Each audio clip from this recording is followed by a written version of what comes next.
Okay. All right, let's see if we're working. As usual over here, it takes YouTube a moment to fire up. I know you can do it, YouTube. Let's see. All right, if you can see this in the comments, feel free to tell me where you're from. And if you have any questions as we go, I will, as usual, do my best to answer those. I'm still waiting. We'll see. Maybe this one won't work. We'll have to see.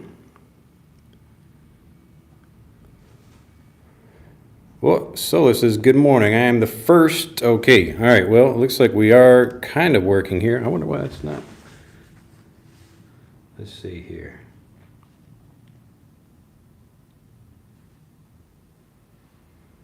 All right, it looks like I'm live here. Okay, I am Drew Badger. Look at that. Annette, nice to see you there. And welcome to another live video here on YouTube. I am the English Fluency Guide, and today we're going to talk about how to dream in English. I was having a conversation with my wife about this. So my wife is Japanese, and she has dreams in English sometimes, and I have dreams in Japanese, and I thought it would just be an interesting conversation to talk about this. But again, as usual, if you have any questions, let me know.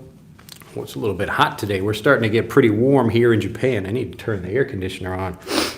All right. Let's get started.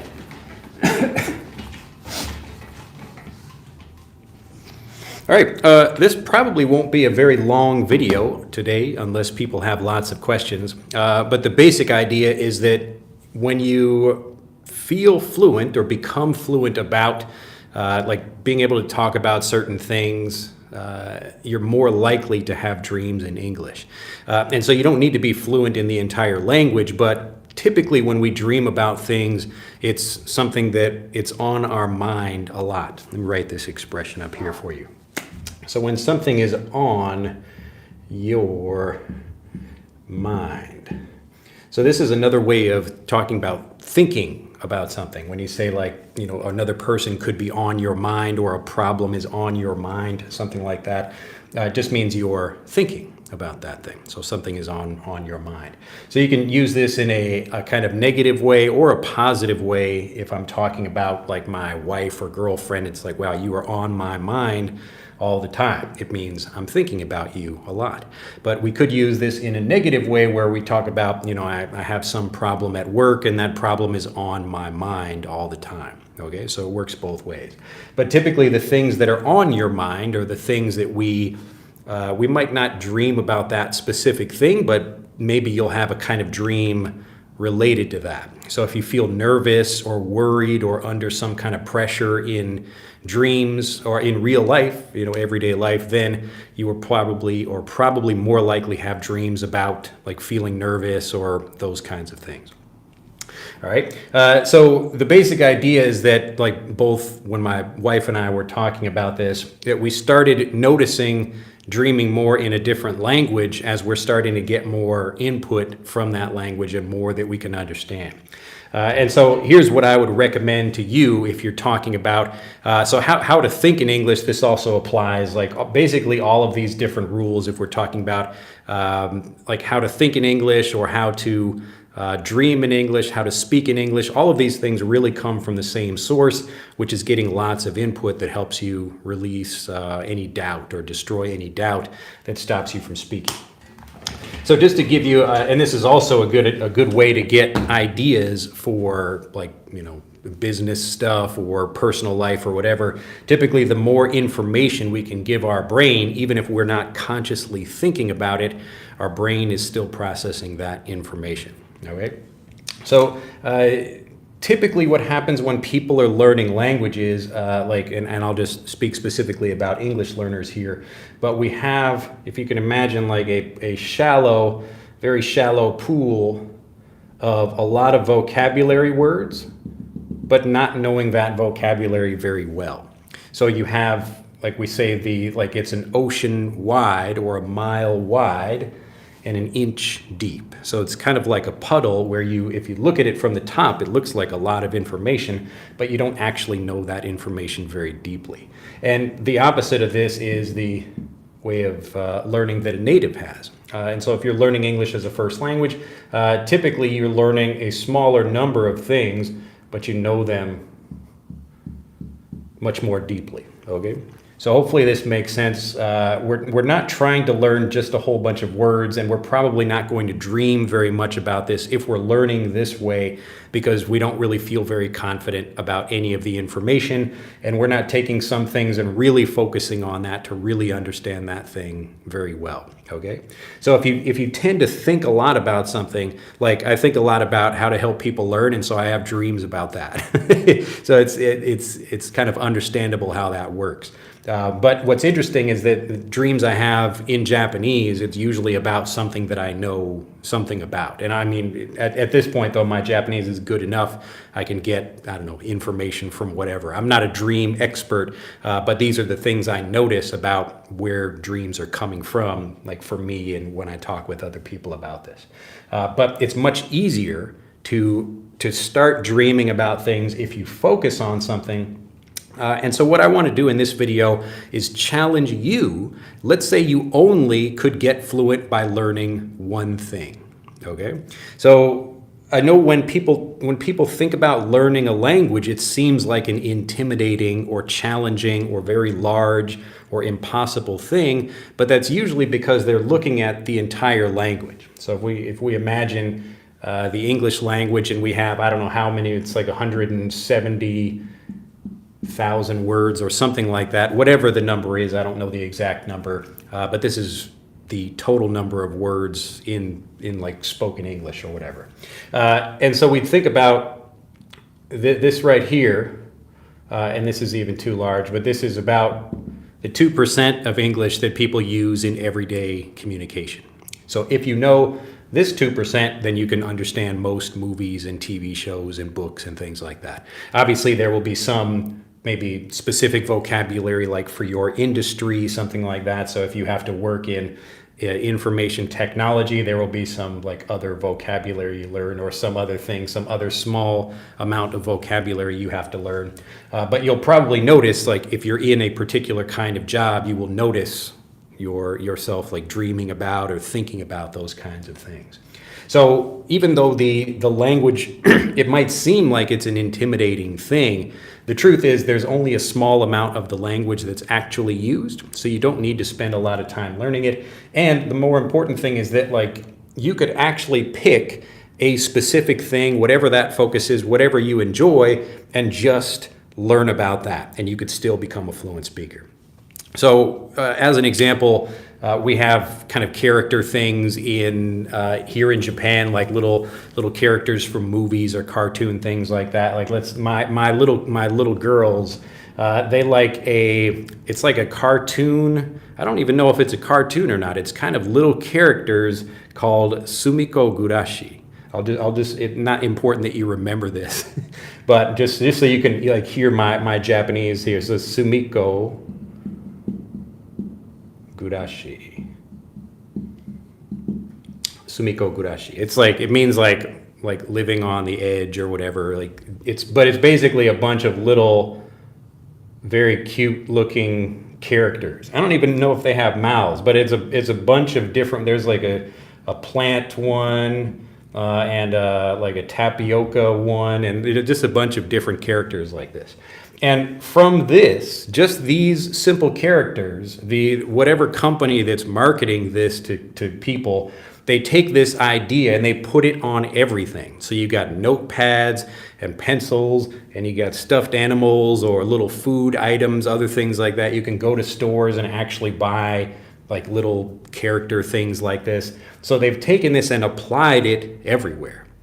And for people who really like Sumiko Gurashi, they can get whatever they want. They can get clothing that has this on it, or they can get a hat, or like drink glasses or anything. Pretty much anything you could think of, this branding or this like idea is probably stuck on that thing.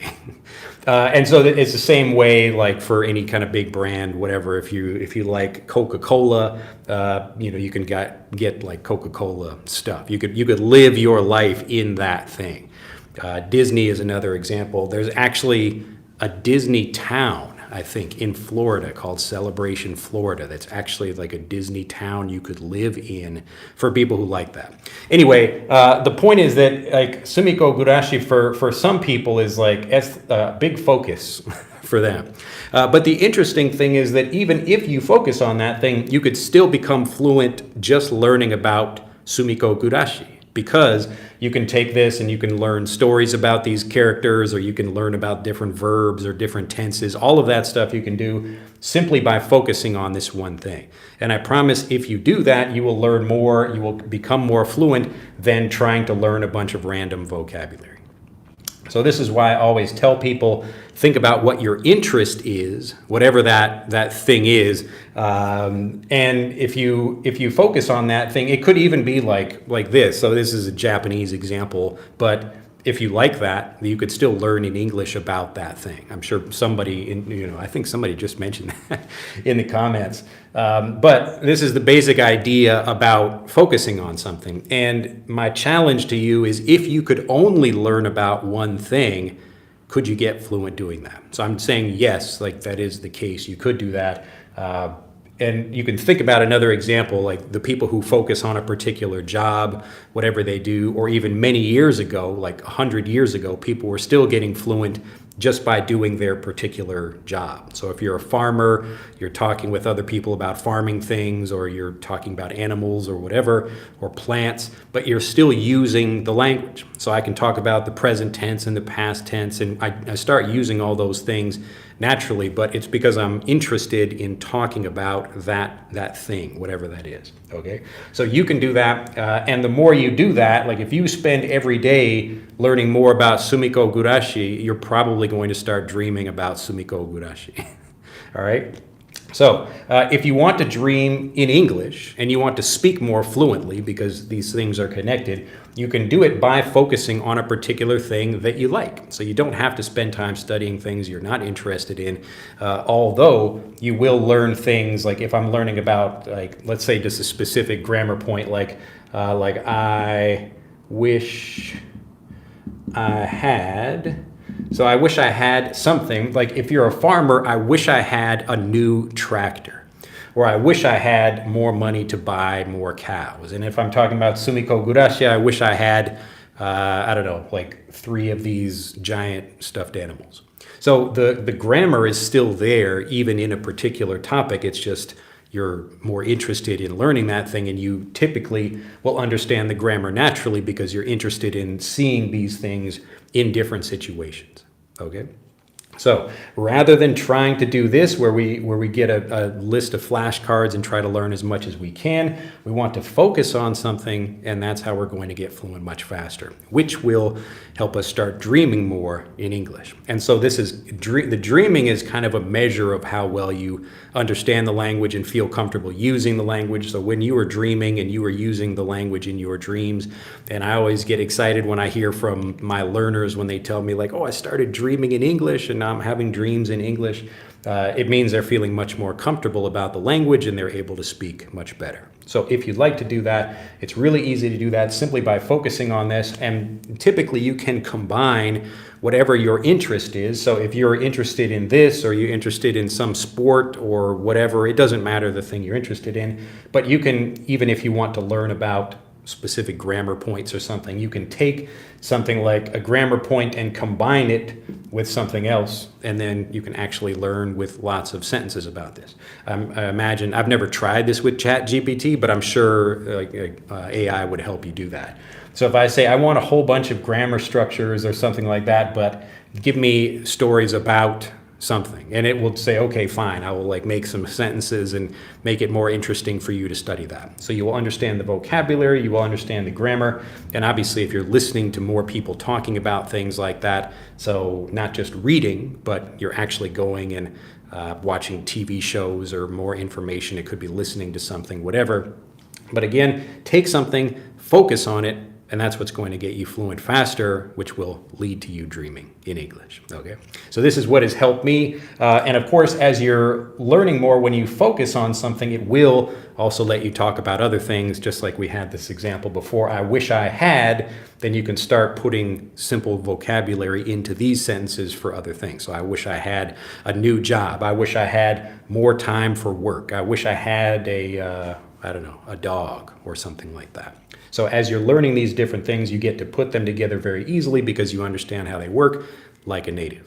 All right, let me go back through chat. Again, this was just a very quick introduction to thinking more about focusing and dreaming in English for the people who would like to do that. And again, even if your goal is not to have dreams in English, having a dream in English, that activity, it comes from you feeling very confident and certain about your vocabulary. So if you feel good about English, as you start learning more and you really start focusing on it, it's kind of hard to have dreams about, these individual things because you don't really spend much time watching them or paying attention to them or reading about them or whatever.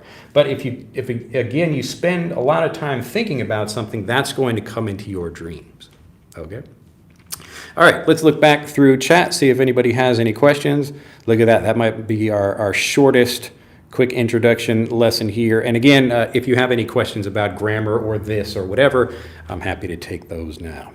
All right, so Ned says, hello, Elaine, nice to see you there. Jose from Houston. Tuan from Vietnam. Light says, hello. Troyano, nice to see you again. Jazibe, hello. Merrick from Costa Rica. Robbie from Florida. Let's see, saying hello, boy, cool from China. Sam, Omar, hi there. Sam again, how to think in English. So yeah, I think we kind of covered this idea. I can explain more in detail about that, but the ability to think in English comes from understanding more about the language and you're getting more input that you can understand. So the basic idea is that people would have trouble speaking, so anybody that's trying to speak English but they still have doubts about vocabulary or grammar or whatever, that's the real stumbling block, the real difficult thing or the frustrating point about not being able to speak. So if you kind of know what you want to say generally, but you're worried about how you express that, then you're going to have more trouble speaking. But as you focus and you learn more and you understand things better, you're going to feel much more confident because you will remove any doubt that stops you from speaking. That's how it works. All right, so whether you're trying to think in English or dream in English or speak in English, all of those things really come from this same source over here. All right, Marco says, hello from Taiwan. I see there. And it says, hi. Bahati, nice to see you there. Hello, I'm earlier today. That's all right. Finally arrived on time. Yes, well, these videos aren't like scheduled specifically. I kind of do them around a certain time. I'm actually trying to do them a little bit earlier if I can, just to give myself more time if I need it. But yeah, welcome. And again, even if you don't watch this live, you can still get the benefit of hearing this. Solar says, I'm 35, but I'm still collecting stuff with Sumiko Gurashi on it. It's okay. I'm sure there are lots of people, down in, let's see, like all ages that collect that stuff, I'm guessing. John says, Disney downtown is called Disney Springs now in Orlando, Florida. That's interesting. Yeah, I don't know if that's the same thing as Celebration or if it's a different thing or what, but it wouldn't surprise me. So like people who really want to get involved in that, they want to be kind of living in that community or part of that thing, it's possible to do that. There might be a Sumiko Gurashi town or something, maybe a theme park that you could go to for people who like that thing. But you can guess if you really care about something, the English language or whatever language you're trying to learn, it's less important than the interest you have. So rather than trying to study English, learn more about the thing you're interested in English. So the English is just a kind of vehicle or a way of getting into that thing that you want to learn more about. So you could obviously do this in your native language, but if you try a little bit more in English, especially if you find something that's mostly in English, this is kind of Sumiko Gurashi is a bad example, but as for people trying to learn about English, but you could probably find lots of, people like English speakers who like Sumiko Gurashi, like in this chat. All right, Jonix says, hello, the best teacher, so happy to be here. It's my pleasure. From Haiti. Miguel says, I wish I had. Yes, and so you can take something like, I wish I had, and rather than like thinking about like a grammar point, we really think about when we use information. And so like if we think about, like I really want something, and you can think about, I wish I had something like that. So like my wish or the thing I want, and that's just one way of expressing that, but you don't think about it as grammar. It's more, how do you express a particular idea, or when we're in a situation, what vocabulary do you use? So if I really want something badly, I wish I had that thing. Vita says, hi, I'm watching you from Indonesia, apa kabar, how are you? Oh, that's like apa kabar, that's like in Indonesian? Well, how are you? Very good, I'm doing all right. Miguel says, good afternoon, Horizon. I dreamed in English last night. Very cool, what did you dream about? Miguel says, Mexico City. Tarek says, my vocabs are limited. Yes, I wouldn't worry for a lot of people talking about a limited vocabulary, because children have a smaller vocabulary and they are able to speak fluently. So like a limited vocabulary, this is usually what people mean when they talk about a limited vocabulary. But if you have this kind of limited vocabulary, you can still express yourself really well. You can still understand new things in conversations, and you can become a much faster or better speaker. You can speak faster as well, but you will become a much better speaker if you focus on things, and it's really the review that helps you understand things better. So not repetition, but the varied review, and you would get that from something like this, where you learn a lot about whatever your passion is. You know, it could be work, or it could be a hobby or something like that, but kind of forget the language and focus more on the thing you're interested in, and you will naturally want to learn more about it, and that way you will naturally become more fluent. All right? Okay. Let's see. I think you kind of jumped me down here.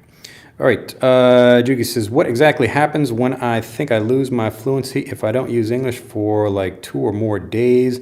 Does it demonstrate that the language hasn't yet been established enough? Juki, your written English looks pretty good, but I guess it could be, depends on the vocabulary. So maybe if you're learning something new and you forget it and you're not feeling quite confident, typically it's because you're not very confident about it yet. But I mean, I being a person living in Japan right now, I do sometimes forget English words for things. So it happens. Like it's still a skill where you need to use it a little bit in order to remember it, but you don't need to personally speak, but you should be getting that input anyway. So if you're not feeling very confident, or you notice yourself forgetting things often, then you should probably just get more input. Even if you don't have anyone to speak with, you should be, again, this is one way to do this, where you're focusing on a thing you're interested in, but learning about that in English, all right? So whether you're buying something or going somewhere or listening to something, all of these examples can help you become more fluent about that thing. And then so if you do that, you will be less likely to forget things. All right, let's see here. Elaine again from Brazil. Sam says, for people like me who loves to learn new vocabularies, it will be so nice if you could provide us with PDFs for a bunch of vocabularies. Some people, and as Sam, this is a good point just to remind people, again, like there are basic errors in what you've written there. And if your goal is simply to learn more vocabulary, you can find lists of vocabulary already. Just go to Google and say vocabulary list, and you will get lists of lots of words. But if you want to use that vocabulary fluently, you need to spend more time with it. All right. So if we look at, and I'm not trying to pick on anyone or like say anything bad, but these are all good examples. So for people like me who loves to learn new vocabularies, so it should be for people like me who love. All right. So when we're trying to build sentences like this, if we feel confident and we use them correctly, then we can start moving on to other things and make our vocabulary more interesting, start learning more words. But this is why you see lots of vocabulary lessons, even from my channel. I mean, I enjoy teaching vocabulary as well.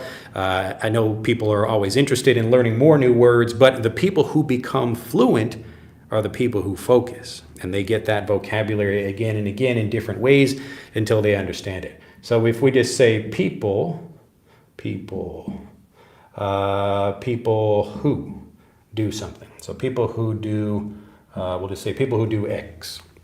So people who do X, when we begin with a grammar point like this, we want to make sure we have just very simple subject-verb agreement, or that we've got the basic grammar correct, and then we can start expanding this to make it a bit more interesting. So people who do something, people who do something.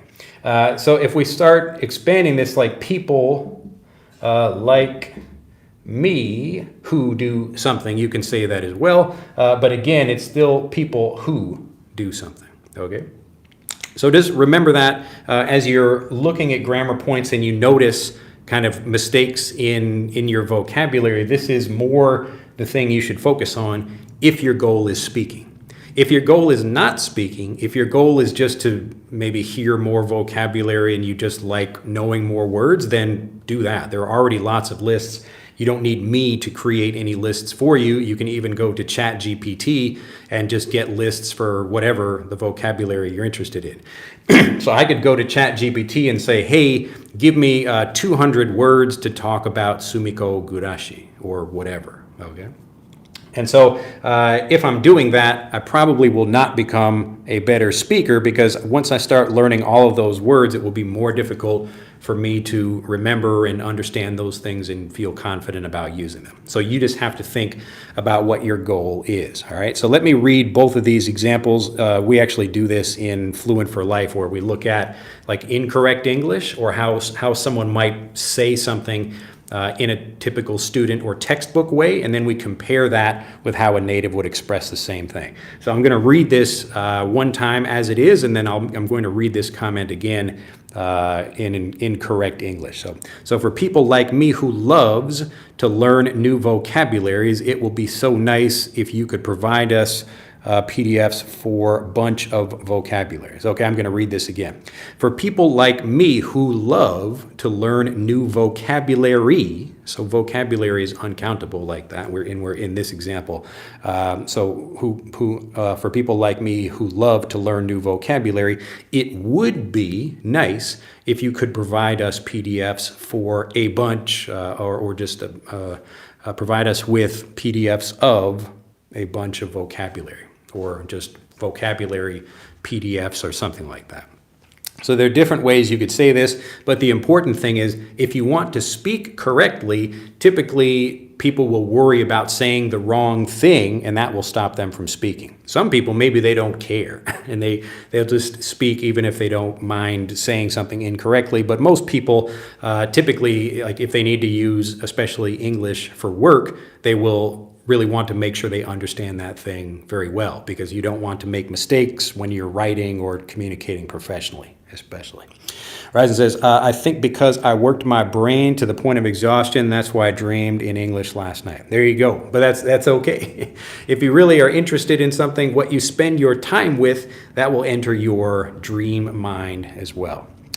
Tarek says, how can I increase my vocabs? Again, that's the same thing. There are two ways to do this. You can try to learn more words, but not know them very well, or you could focus on a few things, know them very well, and then you would actually learn new vocabulary much faster that way. So this way, it seems like it's faster at the beginning. This way over here, if I'll just put a kind of diagram on this, because I get this question frequently from people. I want to make it clear. So remember, we have our two ways of focusing on vocabulary, two ways of learning. So this is the English as a second language way, where we're trying to learn the typical way we translate or get definitions of things, because that's the fastest way. And people are concerned about speed and immediacy. So they want something like as fast as possible. But this is the English as a first language approach, where we're actually trying to understand the vocabulary very well so we can speak. Okay, communication is really the point of this. So for the people who are trying to communicate, this is what you should be doing. So if we look at this one like kind of speed here, this one we're going to start out much faster because we can obviously learn a whole bunch of words quite quickly, but we probably won't remember them very well or feel very confident about using them. So this one seems like a faster way to go. You're kind of jumping up at the very beginning, you're starting more quickly, but you notice you don't really improve your fluency. So if we measure this as like time, if that's fitting on there, time versus fluency up here, you're kind of learning a lot more and, again, increasing the vocabulary without really improving your ability to speak. But the English as a first language approach, we're going to, again, look at fluency and time over here. We start lower because we're focusing on fewer words, but over time, the fluency goes up like that. Okay, so when people talk about like a learning plateau or a communication plateau, that's what this is, a plateau. So this one, it accelerates as you learn more, and you're able to understand new things by learning like this information here. It helps you understand information up here as well. But this one, it's much more difficult for people to improve, even though you might be learning more words. This person over time will get fluent faster. So this is why you can have a baby in one country, like a native, a baby born in a native environment, versus a student, and you could spend the same amount of time. It could take 2 years from starting here to over here, and you take a baby from 2 years over here. Like that child will be a better speaker faster, even though this person over here, it seems like they're starting faster. So they're starting faster, but like their top speed is much lower. Like you think about a car, like, wow, they just started immediately very quickly. They learned 100 new words in one day. Amazing, but look at that. Their ability to communicate doesn't actually improve, okay? So if you want your ability to communicate to improve, you want to be able to speak better, to have great conversations, to understand people, to express yourself, all of those things like dreaming in English, that all comes from this approach over here. And so you get that by focusing, and really the point is to eliminate the doubt you have that stops you from speaking. Okay? So when we talk about input and helping people understand the language like a native, the reason we do that is because doubt will stop you from communicating. Okay? If you're worried about your accent or pronunciation or grammar or whatever, that will stop you from speaking. So we want to solve those problems. We want to answer those questions or whatever, deal with those issues, and that way you can become a faster speaker and a better speaker much more easily. All right, Javier says, it happens to me a few weeks ago. I dreamt something and I spoke in English, just a few phrases. It makes me happy. Yeah, it's a cool experience.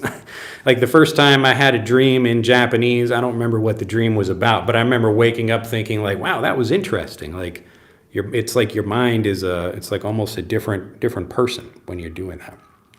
Cam, nice to see you again from Thailand. Perla says, hello, teacher. Phrasal verbs and idioms is necessary to learn. What percent? I'm a beginner. Okay. So also you would say phrasal verbs and idioms are good to learn. But yes, phrasal verbs are more important. They are more useful than idioms. Idioms are fun to learn, but I spend more time. I notice I spend more time as a teacher answering questions. A lot of the vocabulary that people are most interested in learning is phrasal verbs.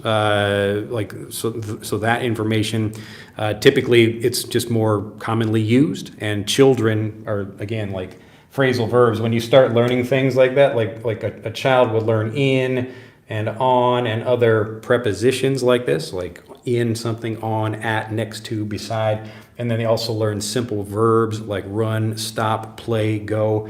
Then they start putting those together like little Lego pieces, and that's how they start being able to communicate and express more complicated ideas. So idioms are typically more difficult because it's still taking some basic vocabulary often, but it's expressing a much more complicated idea. There's like a story behind an idiom, whereas a phrasal verb is a quite easy thing to understand, especially visually. So there might be some non-physical uses of phrasal verbs, but it's a much kind of easier thing to do to understand things that way. So yes, idioms are useful, but I spend less time teaching them because phrasal verbs are much more useful, much more powerful for you as a learner.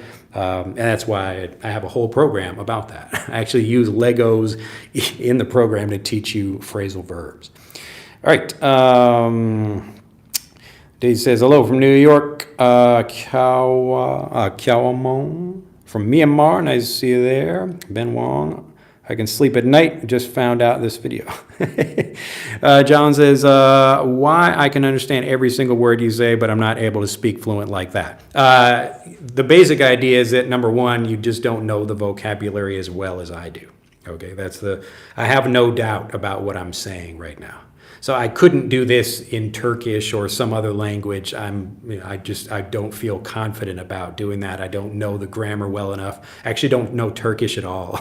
But just as an example, the things that we're able to speak well about, so you might even could go to a speech in your native language, so not English, whatever your native language is, and you could watch a speech about, I don't know, fixing cars or something. And you could listen and understand to what this person is saying. But if you had to try to fix a car by yourself, you might have trouble. I'm combining problems and trouble in the same thing. You might have trouble doing that yourself. So typically understanding is a much easier skill, and that makes sense. Like, we're listening to things, new information is going into our head all the time. We can't close our ears or stop ourselves from hearing things. So typically people's ability to understand is improving much faster than your ability to speak. But just because you understand doesn't mean you can also speak. So remember, let me erase this quick section here.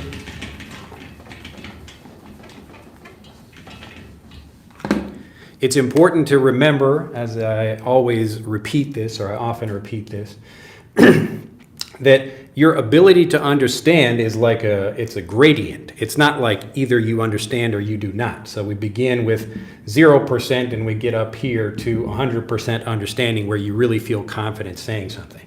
So if you can understand what I'm saying right now, here we go. Look at that, I understand what Drew says, but I can't say that myself. So you have to think about, what is the thing stopping you from doing that?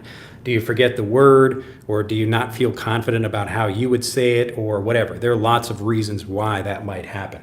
But this doubt over here is what stops you from speaking. So understanding is actually, it's a grade, and this improves like a gradient, or it just increases over time. So it's not like understanding or not.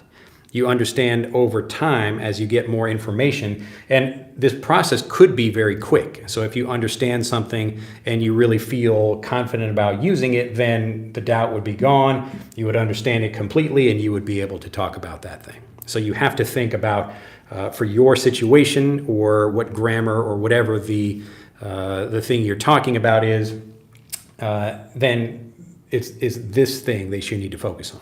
All right, so even if you can understand me, you still have some kind of doubt that's stopping you from expressing yourself.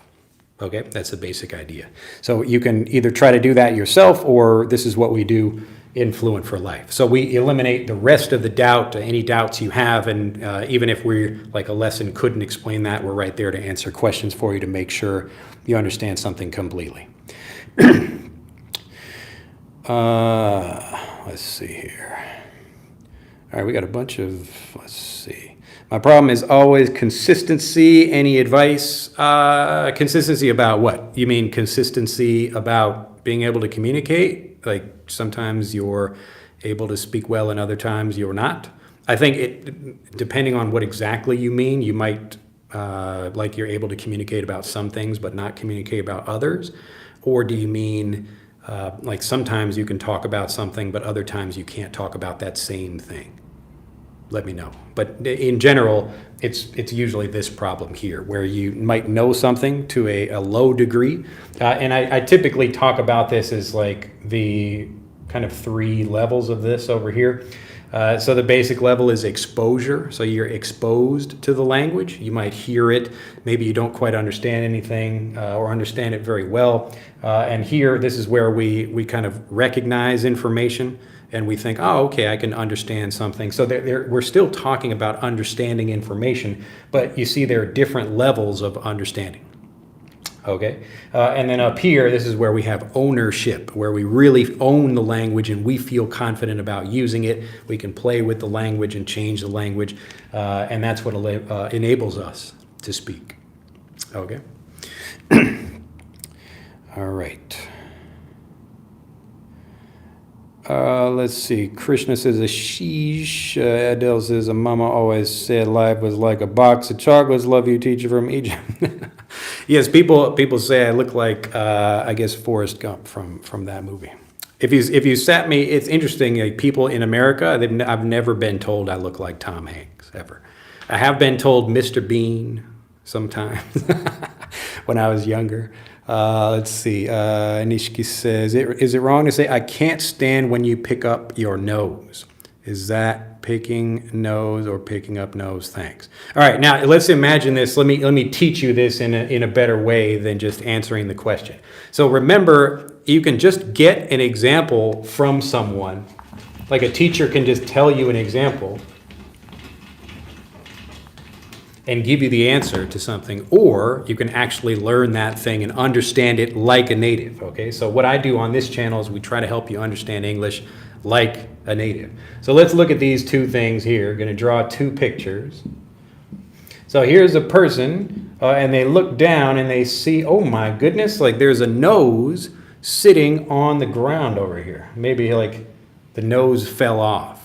All right, so he had a nose on his face, but he doesn't now, and so he reaches over and he's going to pick up the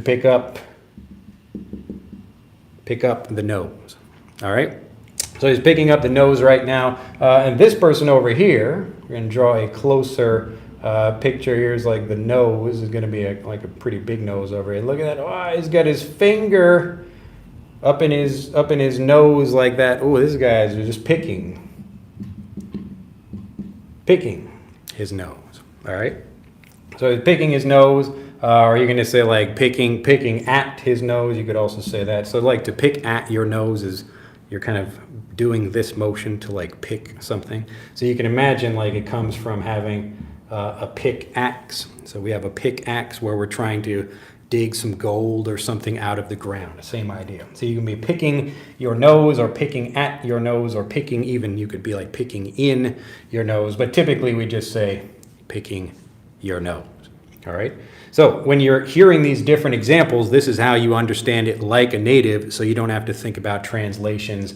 And when you do this, it should be much more clear. Hopefully this makes sense. So if I grab something off of the ground, I'm picking it up. All right, I'm literally taking it and lifting it up, picking it up. All right, but if I've got my finger, or I've got like a marker like this, like, oh my goodness, I'm like really getting it up there, I'm picking my nose. Okay, hopefully that makes sense. But you notice, like, so I could just tell you the answer, and that's like a faster way to do it, but this is a much more memorable way to understand the vocabulary. Okay, so if you don't remember what you learn, you're wasting your time. All right, after that question over there, let's see here. Let's see.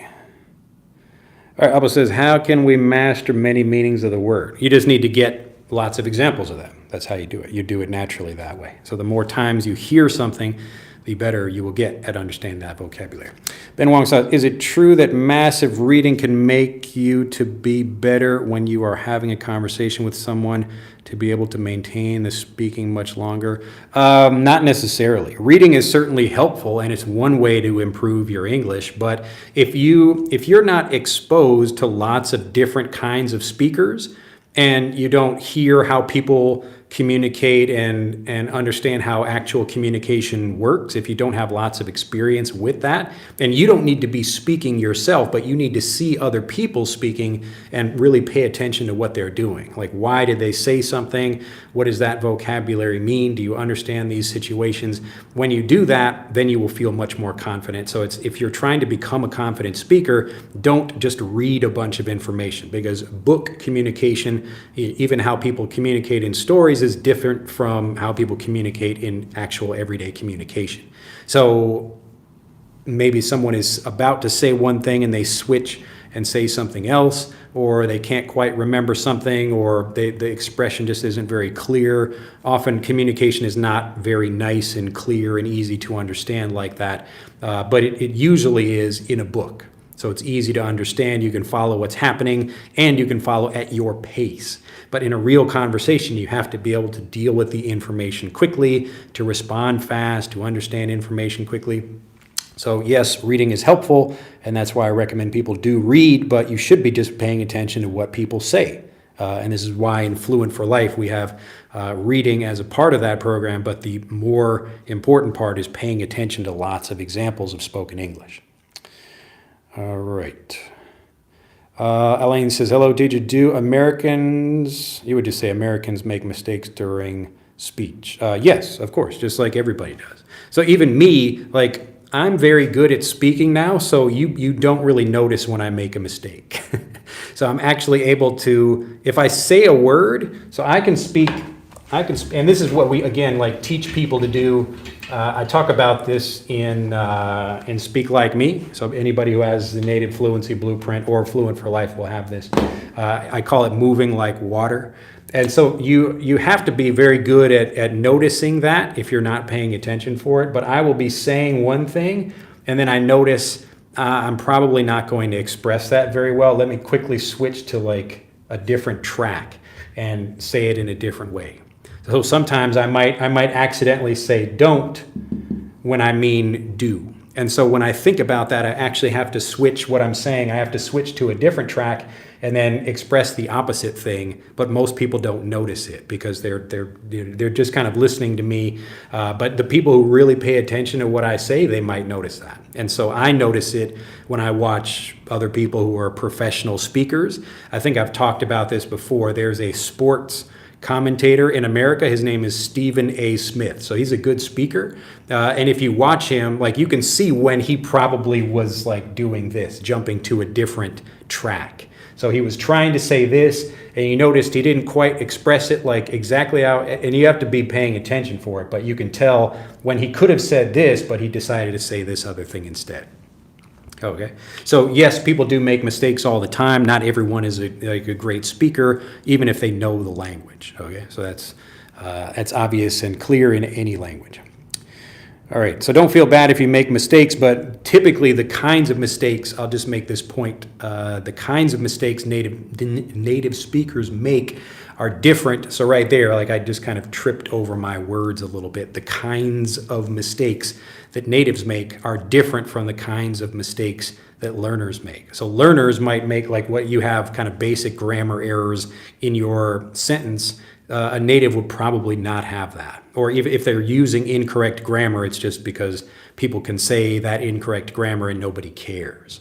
But in general, if you're making mistakes about grammar, that's not the kind of mistake a native would make. A native is more like maybe misusing a word, or they're not expressing themselves correctly. They can't quite think about what they want to say. So it's just a different kind of mistake typically. Very rarely would you hear native speakers making a basic grammar error. All right. Let's see. What is the difference between anxious and nervous? Those are basically the same thing. Google that for more, though. Juki says, teacher, recently I've understood that rather than thinking in English, it's even good to feel in English. I often try to express my feelings in my native language, which is meaningless in English. Yep, so you can. That's another way to get your mind thinking about that. And like a good way to do that would be to watch native speakers talking about how they feel in different situations. And so this could be in a movie. What do people say? This is why I'm always talking about situations and connecting vocabulary with situations. So what do people say in a particular situation? When someone is feeling sad, what are the words they use? Or what do you use when you're angry or happy or whatever? Okay, let's see. Benoit again. I'm pretty much enjoying to read and Walking Dead comic. I can understand the context, the dialogue between the characters. I think that if I read something that I can't understand, we're not going to make it. Feel better and improve my English to make the input to be effective and efficient. Efficiently is important. Okay, but again, there are errors in what you're saying here. Like, I understand what you're saying, but I see like obvious errors that you should be noticing if you're really paying attention and taking time to improve. So rather than, like, you could watch a Walking Dead episode or read a Walking Dead comic, but I would also get more information. If you don't feel 100% certain that you could use that information also, I would spend more time getting more examples of that thing, whatever that grammar is, or if you're talking about something. Let's see. All right, Ahmed says, I just joined. Could you give us a quick brief? We're talking about how to get people fluent, and specifically when you develop fluency, you can dream more in English. And that's a sign that you're really understanding the language very well when you learn it like that. Ben Wong says, I have asked ChatGPT how to speak like the characters in The Walking Dead, and then it amazed me. I think ChatGPT is quite good for learning. Yes, ChatGPT can be helpful. I've noticed even as a teacher, like ChatGPT makes mistakes about the way it uses a language, or sometimes it doesn't answer the question I'm asking it, and I have to repeat myself, and then ChatGPT is like, oh, I'm sorry. But I always tell ChatGPT, like, this is kind of a funny thing I do, but I will say thank you to ChatGPT. And one time I said, just as a joke, I wanted to see how ChatGPT would respond to me. So if you don't know, ChatGPT is, it's like a text interface AI. So it's kind of giving you information based on other examples it's received. And so I told ChatGPT, I'm always thanking you, because when AI takes over the world, I want you to, like, remember my kindness. So you don't kill me later. And ChatGPT is like, okay, this is noted. Like, I'll remember that for later. And I mean, it's just joking around with me. And I don't know what kind of things are programmed into ChatGPT in that way, but it was a very clever response. Let's see. Let me aid. I can't let. Let me know if I'm pronouncing that correctly. I'm shy. What's the solution? Are you shy in your native language also? Let me know if that's a language question or if it's only for English. Youth Lady says, hello from Venezuela. Yin Yang says, like the video guys. Ben Wong says, I've been learning English a long time. So here you would say, I have been learning English a long time or for a long time. Whatever is from the school or learning with myself about 2 years, it's hard to feeling with the sentence and the vocabulary. Yes, and again, this is why we focus on particular things until we really understand them well, and then we go to something else. So if you look at the English, I will correct the English you have in this comment. So I have been learning English for a long time, whether you would say whether from school or learning by myself, about 2 years. And again, even that's a little unclear if you're talking about you've been doing it for a long time or just by yourself, which is 2 years. And it is hard to feel with the sense and vocabulary. Or you can say it's hard to get a feeling for correct English, if that's what you mean. So you notice as you get more examples from natives and you actually have someone who can explain why we say certain things, that will help you understand much better. Yeah, so it looks like a receiver tried to learn with ChatGPT. Yeah, I mean, like ChatGPT is probably not going to get you fluent. It will help you understand more examples, but you still need to get lots of examples of how natives actually speak, because ChatGPT, just like reading a text, it's clear, it's easy to understand, but the way people speak is much it's almost like a different language. So that's why we need to get lots of examples of how natives actually communicate, and that will make it easier for you to understand and communicate like a native. All right, it's hard to have any kind of connection with the language on emotion. Well, you just see different people speaking in different ways. If you watch a sad movie, I remember watching The Notebook. There was a movie called The Notebook, and I cried at the end of The Notebook. I felt so sad at the end of The Notebook. But again, you can see what do people say. You can feel the emotion of something and hear how people are describing that thing. And especially even better than a movie, like would be a book. describing those emotions because they can't show you what something is. It's only words that express that. So if you read a book, like, I don't know if the Notebook is based on a book or not, whatever you're interested in, but it would be interesting to read the book and then watch the movie. That would make you feel a lot more confident about that. All right, I've been learning English for 5 years, but I'm still not fluent, and there's a lot of words I don't understand. Yes. Again, when I'm looking at people's comments here, there are lots of basic errors, and that means you haven't spent enough time reviewing things. So that's the reason you know a lot, but you can't speak as well as you like. So you still have some kind of doubt or worry or misunderstanding or something about whatever the individual words or grammar or something that's stopping you from speaking. Solar again, if I want to improve my preposition usage, should I turn on the subtitle and pay attention to it, or should I just listen and understand the content without the subtitle? Well, that I don't know. There's nothing specific about improving for prepositions for that, but I mean, in general, it's good to have subtitles on to understand what people are saying. And as you get better at that, you won't need the subtitles anymore. But sometimes it's good to just have those up. All right, Edwin says, hello, everyone from Colombia. Benoit, I just understand sometimes technically. Yes.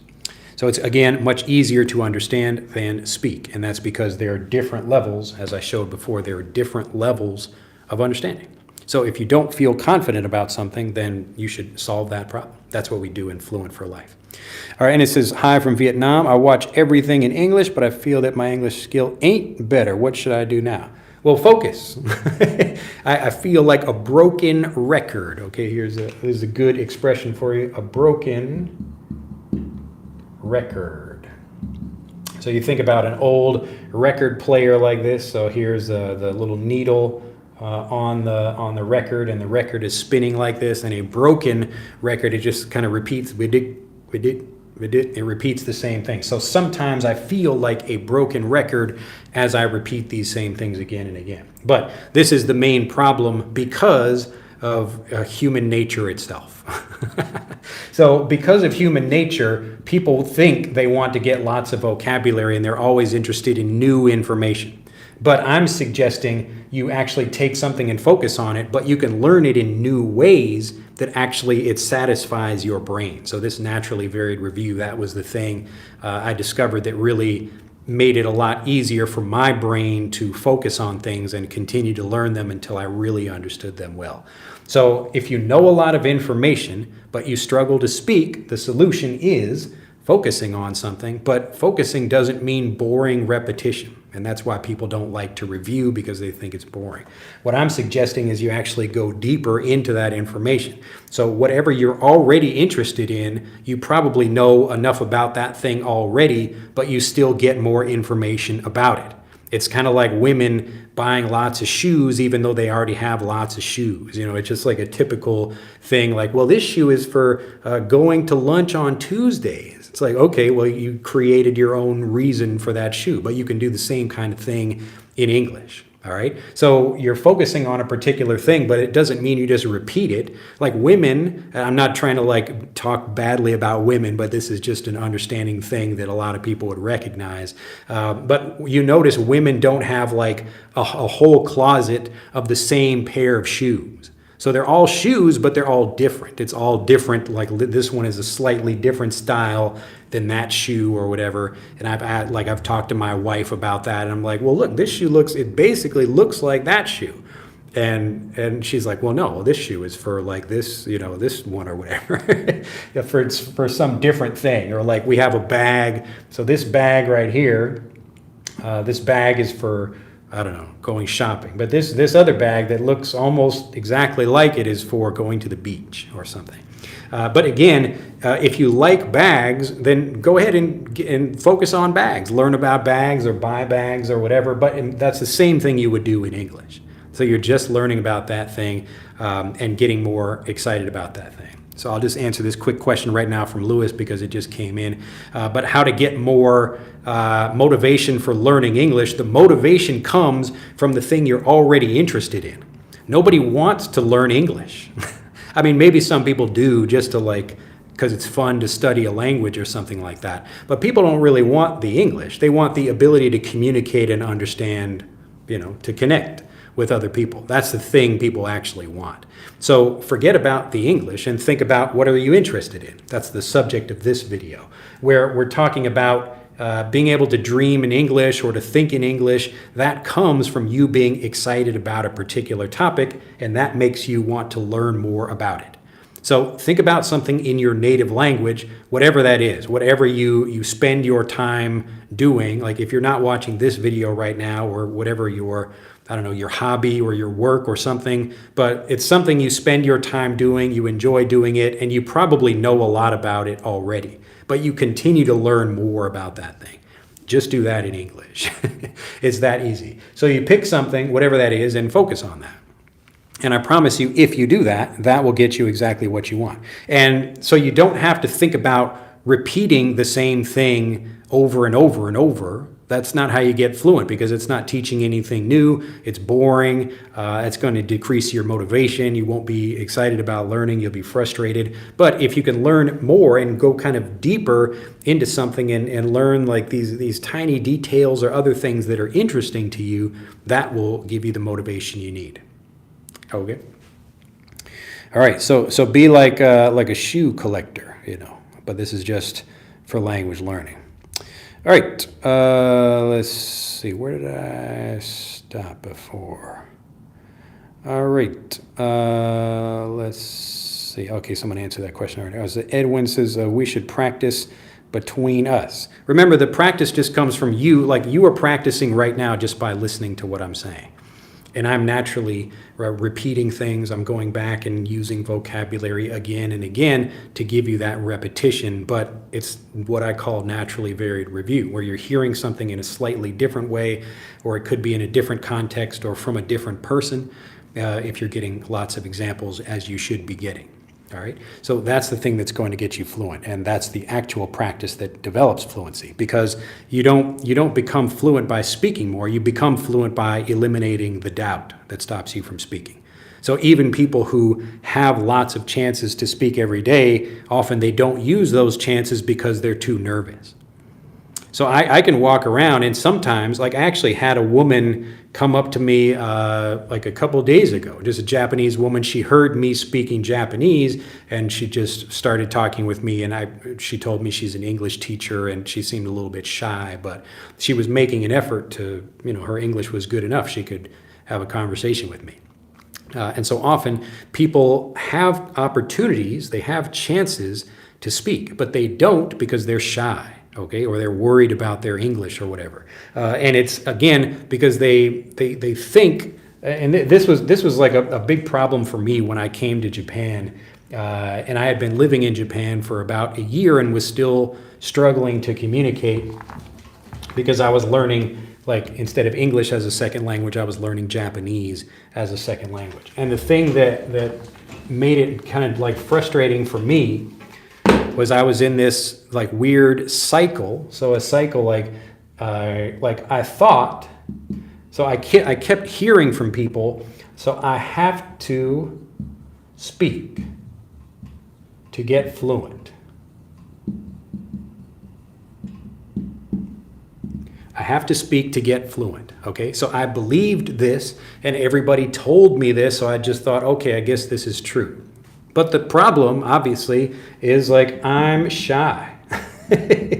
Okay? So we're stuck here.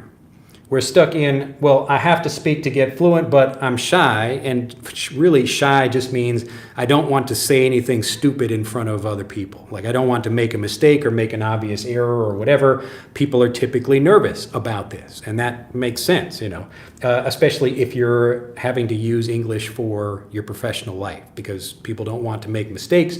And if you make mistakes, that could lead to actual problems. All right. If you're just communicating with people on the street and it's just a friendly meeting and maybe you don't speak correctly, it's not that big of a deal. But the problem is, like, I thought this. So I thought I have to speak to get fluent. Everybody told me that, I believe that, but I'm shy. So how do we solve this problem? And once I discovered, wait a minute, you don't get fluent by speaking, you get fluent by understanding the language well. So if I can like eliminate the shyness over here by understanding the language better, and I can do that without speaking. I don't need to do this at all. So I don't have to speak to get fluent. And I eliminate my shyness because I just spend time by myself getting lots of good input that helps me understand the language and feel confident that I'll speak correctly.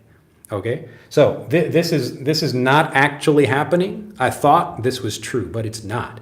And we know it's not because lots of people are in situations where they try to speak, they force themselves to speak, but they can't.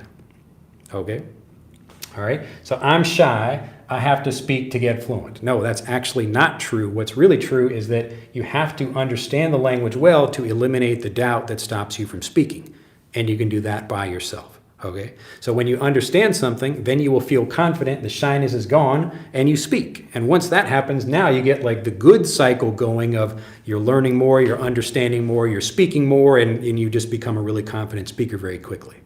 Okay, so stop trying to speak and start spending more time understanding the language and eliminating the doubts that stop you from speaking. It's the doubt that stops you from speaking.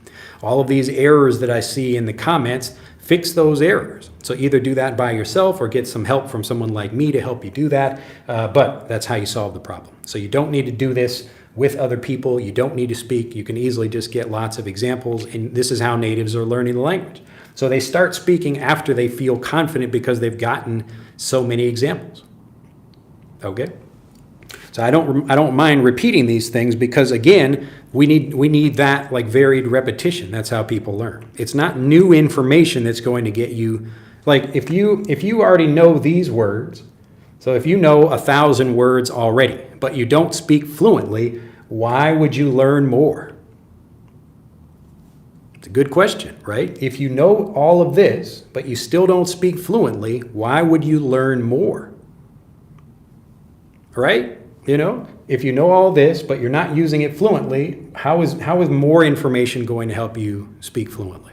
It's not. It's much better just get more information about what you already know. I know it seems like a boring thing, so people are naturally interested in learning more, but you can learn more about this idea, okay? You can learn more about like the information you're learning. Like this is, it's like you think you know this information. It's like those old, I don't know, what was the name of that show? Like MTV Cribs. It's like you think you know, but you have no idea. You think you know, but you have no idea. If you've got basic grammar errors and you don't feel confident about speaking, you think you know. You think you understand, but you don't, okay? And now again, like I drew my little example before, like you know somewhat, and that's good, but keep going. Keep going. Finish the project.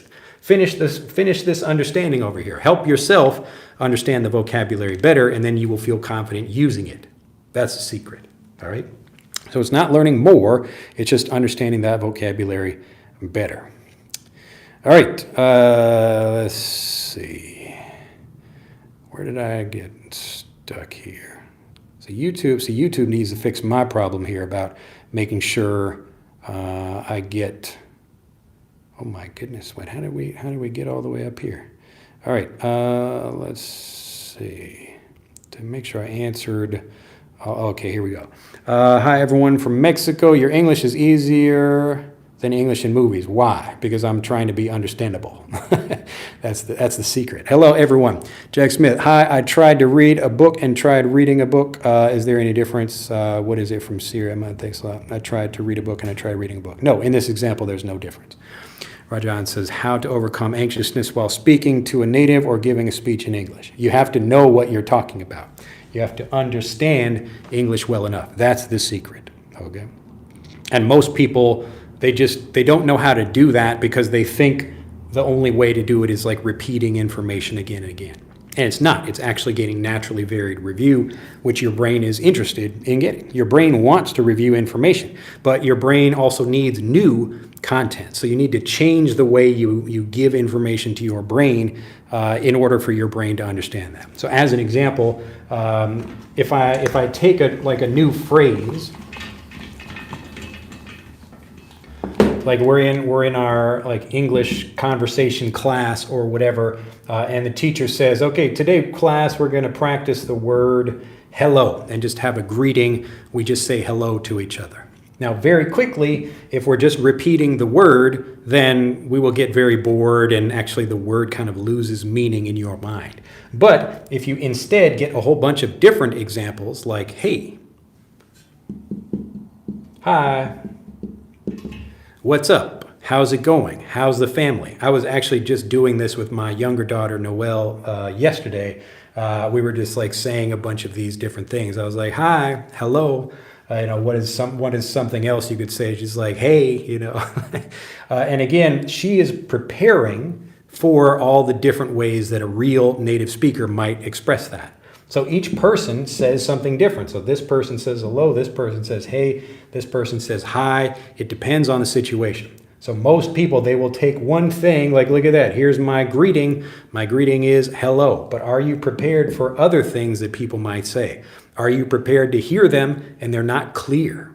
Again, you can understand what I'm saying because I'm being understandable. I want to be understood, okay? The point is for you to understand what I'm saying. But native speakers in real life are not always understandable. That's why that English sounds like a different language, okay?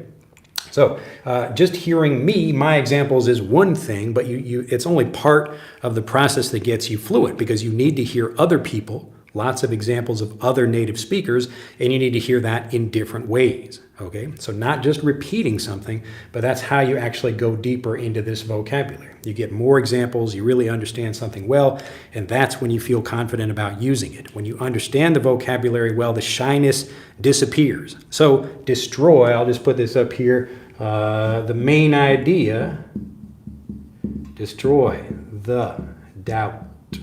Whoops.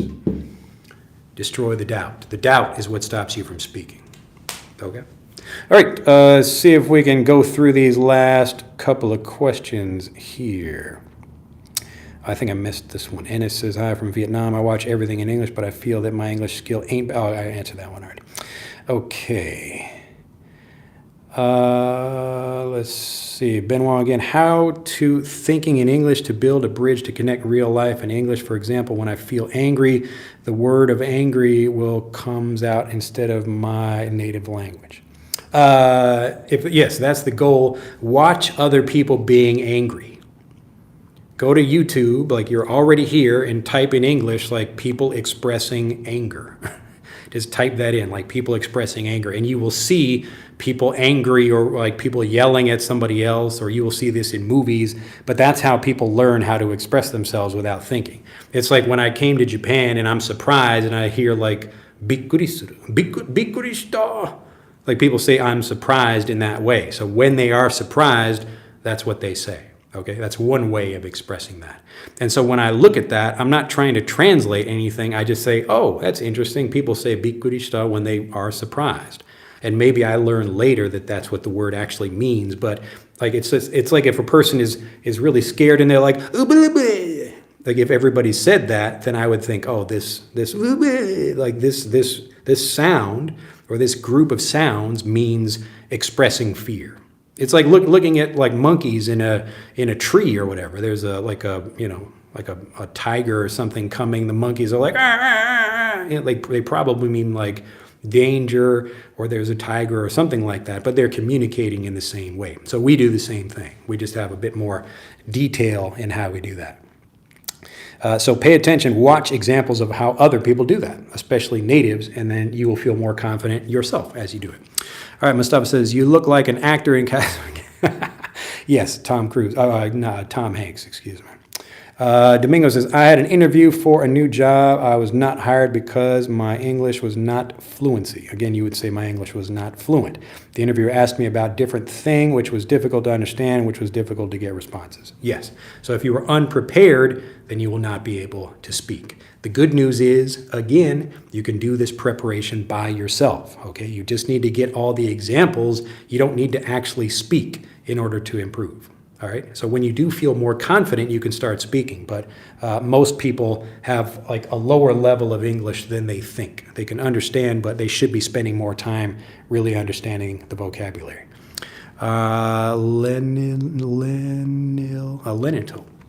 Lenilton.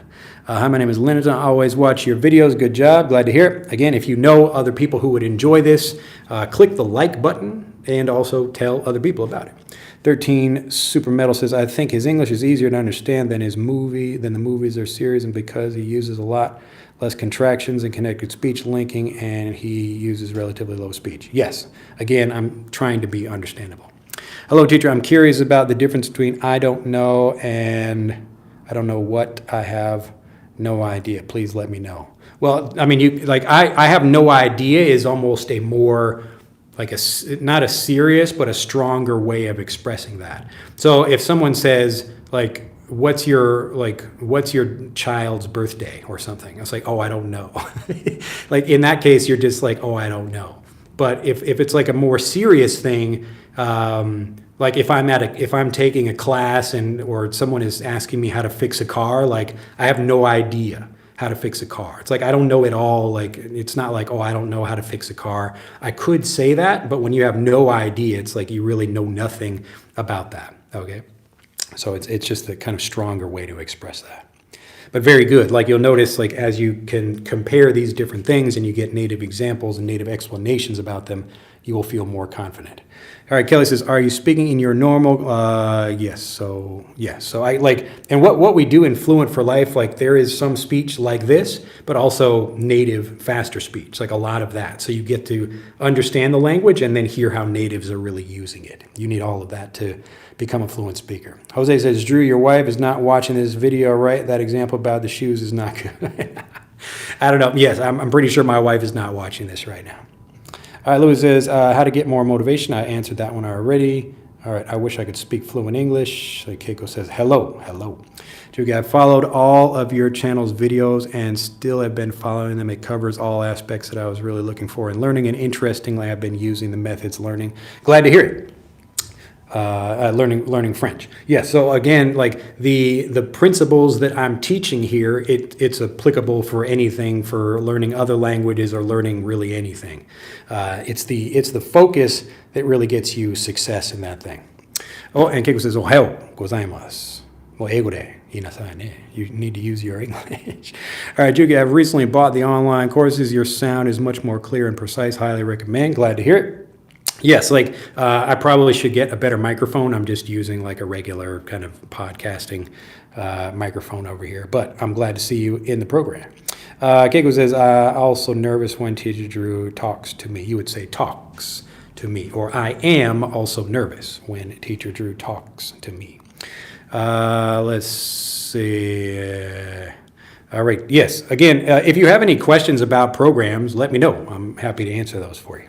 You'll notice we also have a very limited number of programs because we also want to focus on what we do. So the Native Fluency Blueprint is just for helping people who are really independent learners who want to understand the principles of fast fluency, and then we teach a lot of vocabulary as well. But it's for people who are learning by themselves. But Fluent for Life is for people who really want someone to take them step by step and get them fluent. So I get you fluent along with all the other natives in the program. That's what we do in the program. So it's actually pretty simple. But the basic idea is that we're just eliminating doubt. Luciano says, awesome concept. My dream is to become fluent soon. Hello from Brazil. Bruno says, guys, remember to give the video a thumbs up. Okay, yes, very good. Rocky, I think I need to learn how to organize ideas so that they are easy, so that they can put them out easily. Yes, so again, the basic idea is focus on something small and make sure you can say that thing. So if we take a specific grammar point like I did earlier, I wish I had, and then you can start adding more things to that. So I wish I had a cow, whatever. That's kind of a silly example, but I wish I had a brown shirt and not a black one. Or I wish I had, and then we can make it a little bit more interesting or more complex. I wish I had done something. So now I'm kind of regretting that I didn't do something in the past. And as you get these examples and see natives giving these examples, you will feel a lot more confident about that. Okay. Let's see, Luciano says, I think to speak might help you to beat the shyness. It's like unlocking your skill. I used to recommend this to people when I very first began teaching, but I do not anymore. I really just recommend people eliminating the doubt by themselves. So it's better it's like if I told you, hey, I want you to give a speech about, I don't know, something you don't know anything about. And I say, well, just be confident and go up and give the speech anyway, even though you don't really know what you're talking about. That's kind of I'm being a bad teacher if I do that. But the better thing would be to really help you understand what you're talking about. And then when you give the speech, you will feel good about doing that. All right. So the second option is usually best. Most people are much better at expressing themselves if they know what they're talking about. I'll give this, I told this story maybe, I don't know, a few years ago or something. But there was, I think there still is it's like a sports show called Sports Center on ESPN. If that's still around, this was many years ago. I don't know if it's here or not. And they had a series of commercials. Usually they have kind of funny commercials with professional baseball players or football players, professional athletes. And one of them, it was a guy. They were sitting out just some like business guys. They were sitting on a bench together, and they were talking. And one guy says like something about a sports team. He's like, oh, like this guy, like he's a really good player, and he's very knowledgeable about this person. But then this guy says something, and it's not actually coming from his mouth. It's coming from like his butt, his ass. And so like this guy is speaking. You can see his lips moving, and he's actually speaking. But this guy. The speech is kind of coming from his butt, and it sounds like, and he's kind of, they're trying to make the analogy here, or the kind of demonstrate this idea of talking out of your ass. So when you're talking out of your ass, you're basically talking about things that you don't know about. So this guy is knowledgeable about sports. This guy is not knowledgeable about sports, so he says silly things. And the idea of the commercial is this guy should probably watch Sports Center so he learns more about sports. All right, but it was just a clever way of doing that, and he was basically just saying something wrong or giving some bad advice or whatever. But he was talking out of his ass. All right, so people like they don't say this, talking out of your ass, in the commercial, but you can see that's what they're demonstrating. All right, so it's a clever use of the language, and people like native speakers will know what this is because they often use that expression like, oh, you're talking out of your ass, man. Like that guy is not very good at that sport or whatever, just as an example. All right, so in the same way, when you feel confident about something, you can speak. So this guy feels confident, he can speak. This guy is talking out of his ass, or in the same way, like maybe making grammar mistakes or other things like that. So I don't recommend people just be confident and just go out and do it. Like that's the wrong way to think about it for most people. And as a teacher, I wouldn't, that's like bad teaching. It's easy for me to say, hey, just be confident. It's more difficult for me to actually help people to feel confident because they know the vocabulary so well. Okay, so my job is to make the language easy to understand so you feel confident speaking.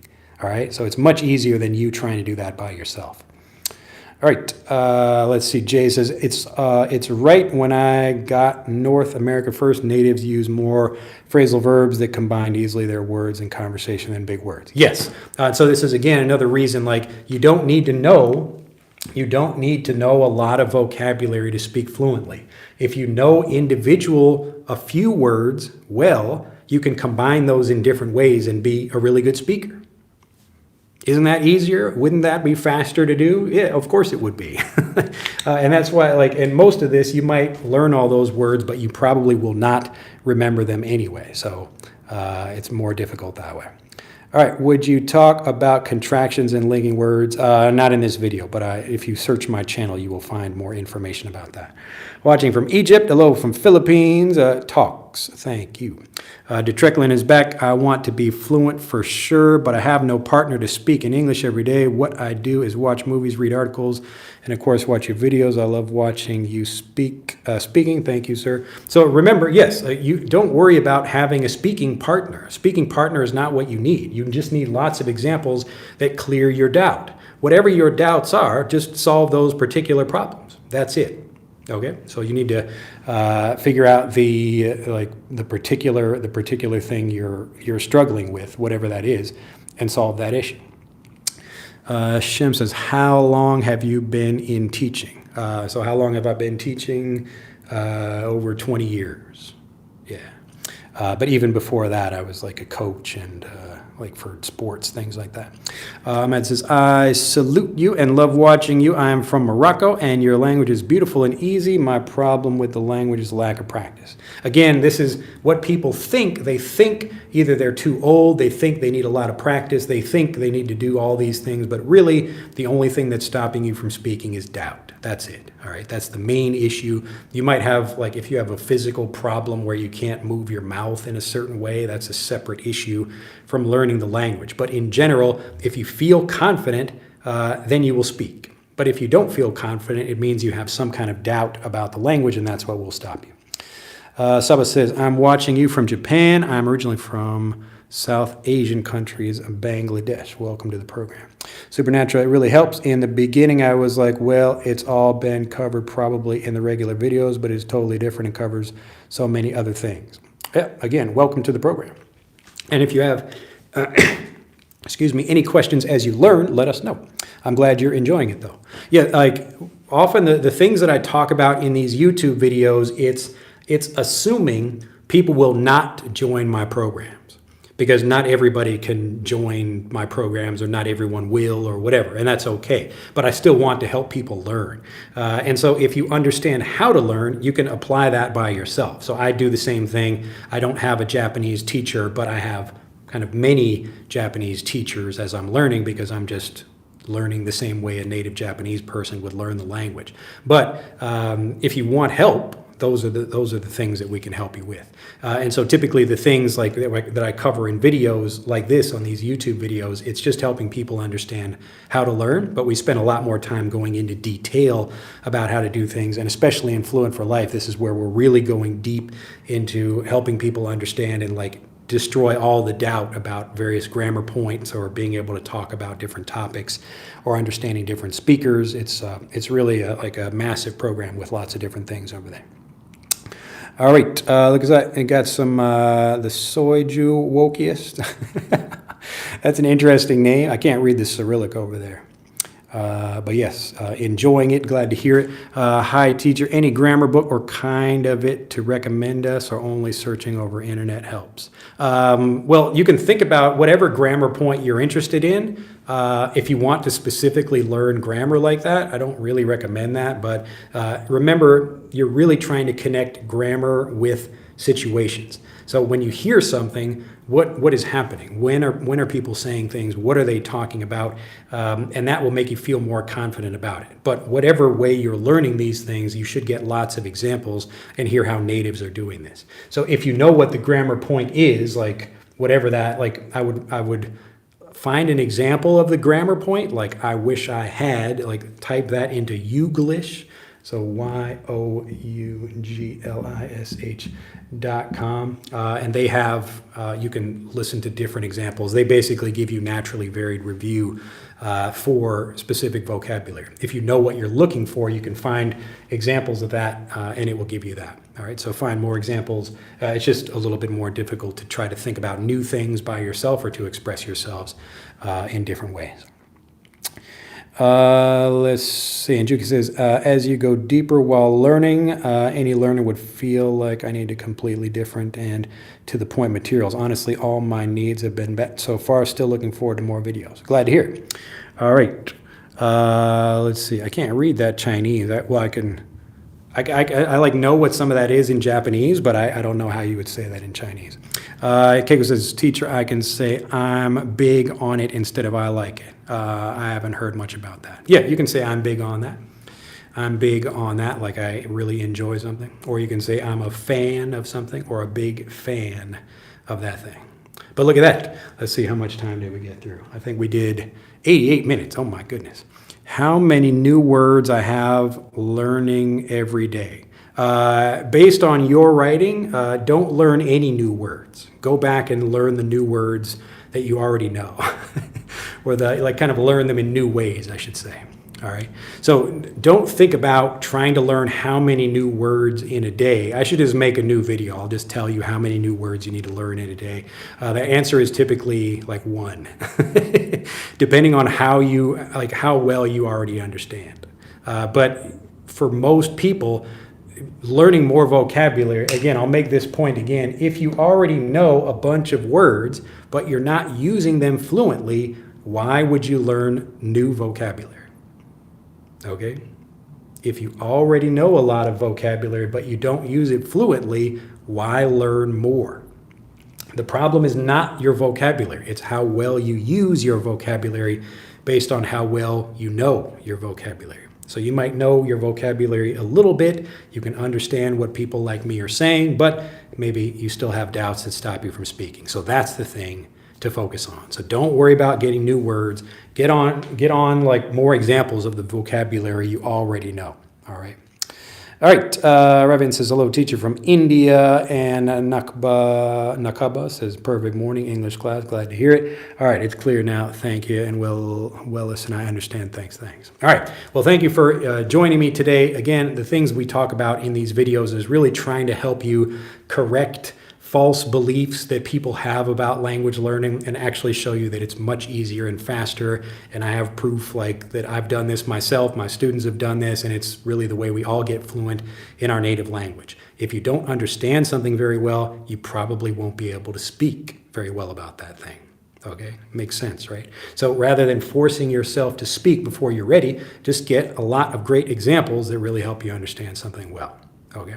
All right, have a fantastic day. If you'd like to learn more and actually have me get you fluent step by step, you can click on the links in the description below this video. I recommend Frederick for people who just want to play with something by themselves and really understand how vocabulary, pronunciation, grammar even, how those all work. And you can actually understand the language the same way a native child does. Fluent for Life covers everything, but you can learn more about those in the links below. Have a great day, and I'll see you then. Bye-bye.